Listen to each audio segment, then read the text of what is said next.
FPL managers, welcome to another video on my YouTube channel. If you follow me on Twitter, you may have seen that I am going to try and post one video a week going forward. No promises, but I'm going to try my absolute best to get more involved on YouTube. So this is a video on chip strategy and all the things that you might need to consider about when is the best time to use each chip. And I'm also going to talk you through my current chip strategy. Now, obviously, this will change as we get cup fixtures coming through, which will ultimately decide who blanks and who doubles. But it's nice to have a plan of where I might be heading. So this is that plan as well. So let's start off. I'm going to talk through the chips and what we might need to consider when playing each of these chips. So first of all, let's talk about the free hit, which I think is probably the most valuable chip in FPL. This is really crucial that you get this one right. So obviously there's two main options when you're playing this free hit. So the first one is playing it in a double game week. Now the benefit of this is that obvious really, isn't it? It's a really high upside way of playing. You could well have a full team of double game weeks, 22 fixtures in your team. Sounds absolutely fantastic as well. And personally, that is actually my favorite way of playing the free hit. But there are plenty of people out there who would argue that playing it in a blank game week is just as useful. Now, what you end up doing will probably depend on your team and your current situations. But if I can, I do always prefer to play it in a double. The reasons why you might like to play it in a blank game week is actually it allows you to keep all of your best players. So if you've got some big teams that are going to blank in a certain game week, you might have to look to get rid of these players 2-3 weeks in advance because you don't want to take hits, which ultimately means that you are missing these key players for 2 or 3 weeks because you're taking them out for the blank game week. Now, I don't like playing that way because I think, to be honest, a lot of guys think is just playing it a double game week is a lot more fun. But I do think there is more upside to chase with playing it in a double as well. And I'm always the one for chasing that upside. So for me, it is all about playing it in a double game week. Now, the other times that you might want to play a free hit is if you have lots of injuries. So I guess if you were being really defensive and conservative, you could hold it back and just think, well, I might have a really bad,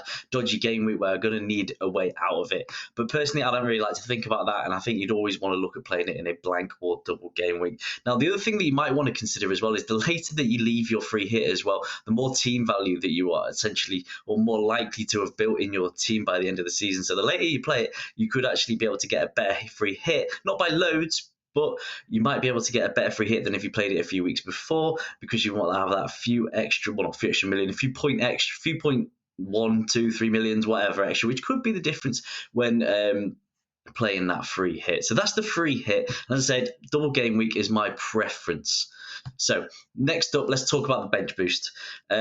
So one consideration that I think is the most important thing when playing the bench boost is how far is this chip being paid from the wild card? Because I love absolutely wild carding into a bench boost. Now, classically, an easy way of doing this is to wild card in the week before you bench boost. But as long as you've got all the information that you need about the week you're bench boosting in, you could look to play that wild card 2 to 3, 4, even 4 weeks before that bench boost, and that will hopefully allow you, if you, as a next point, if you play it in a double game week, which is again is my favorite way to play chasing those high upsides, is you could have a full squad or nearly a full squad of double game week players and really good single game week players as well.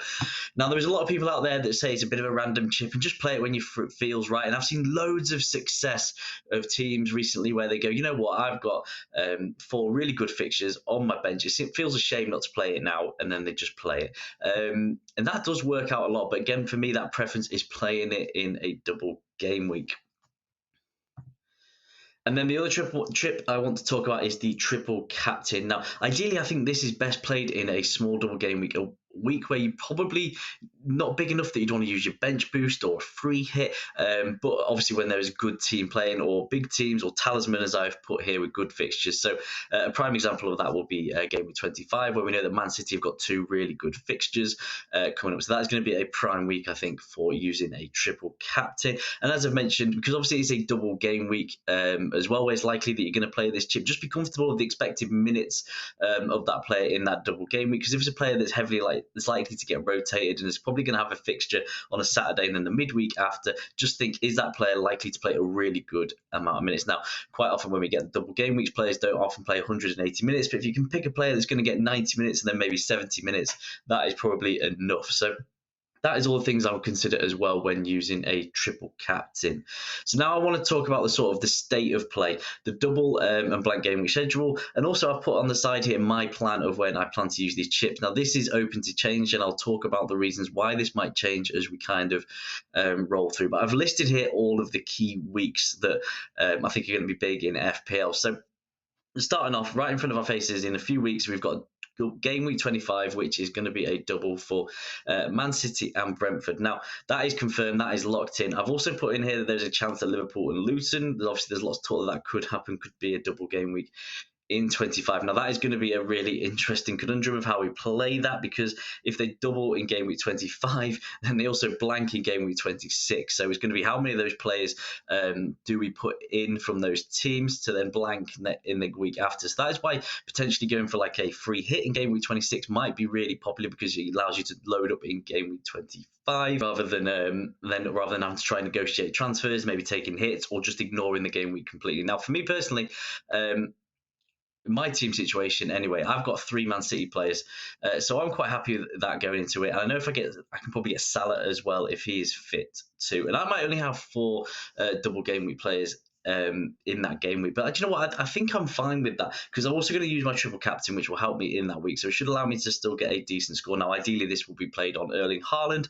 I imagine this will be an extremely popular move, with his expected ownership being well over 200% in that game week. Now, this then allows me then in game week 26 to not have to play my free hit, because as I said, I'm not a fan of playing that free hit in a blank game week.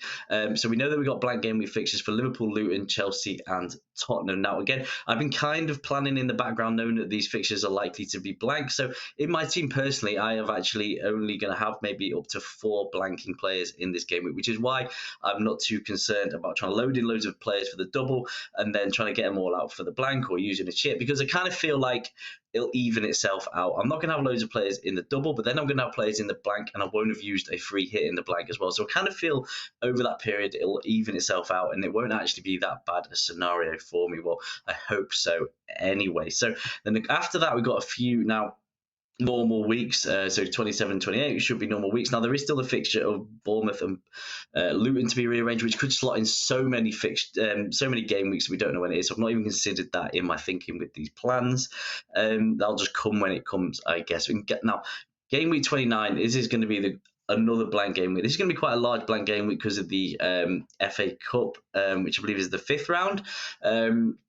So this is the time where I play between game week 26 and game week 29. I will be looking to remove as many players possible that are going to blank in game week 29, and I'm going to dead end my team essentially. So I'm going to probably absolutely obliterate my team, ruin my team, just with the view of just plodding by through these weeks, and then getting hopefully what will still be a decent team out in game week 29, depending on what blank fixtures arise. Now,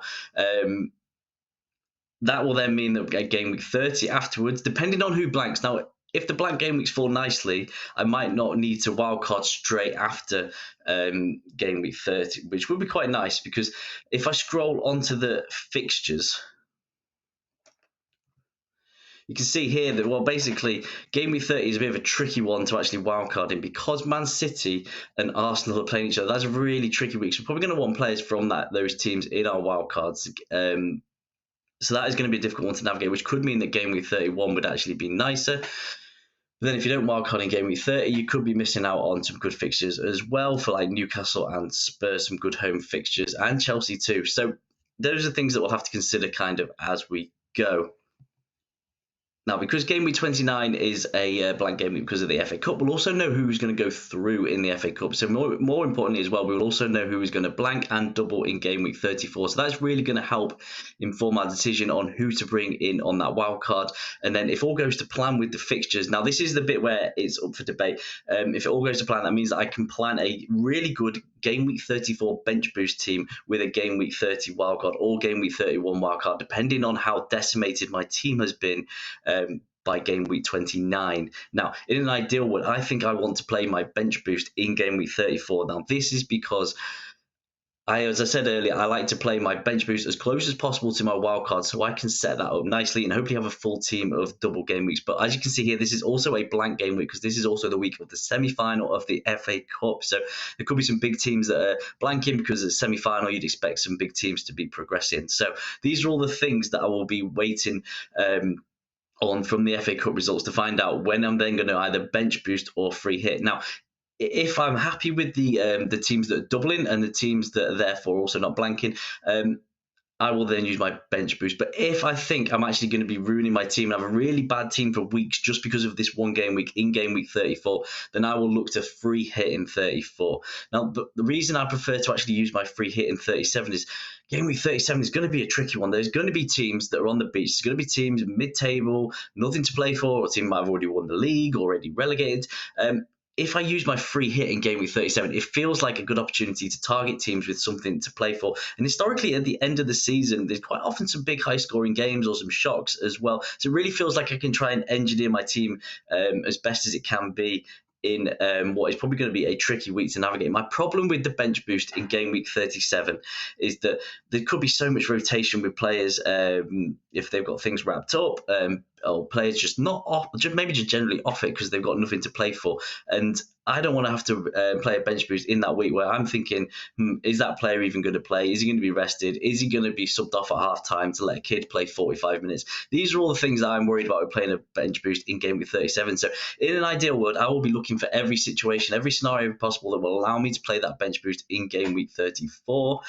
But if it doesn't fall that way, we're at the mercy of the FA Cup, then I will play my free hit in game week 34 and then bench boost in 37. Unless, as I said earlier, sometimes playing it in a single game week can't be the end of is not the end of the world. And I've seen a lot of success from teams playing it in a single game week where they've got some really good home fixtures on their bench and still racks up like 30 points in a bench boost. So it's not critical you play it in a double game week, but let's face it, it's a game as well. It's a lot more fun. And that is how I prefer to approach the chips, chasing that high upside moves, as I said earlier. So as I said, that is everything that I'm planning to do. In double and game week, in the blank and double game weeks, and how I'm going to plan to use my chips. So much that will come out between here and then. The FA Cup draws are going to be absolutely crucial as well. Just see how many teams are going to be blanking, etc. This is the bit where FPL gets really exciting, and hopefully, as I say, the FA Cup fixtures will fall nicely, and I will be able to go as the plan here. So let me know in the comments, are you planning on something similar? Maybe you're looking to free hit in game week 26. Let me know what you are going to do.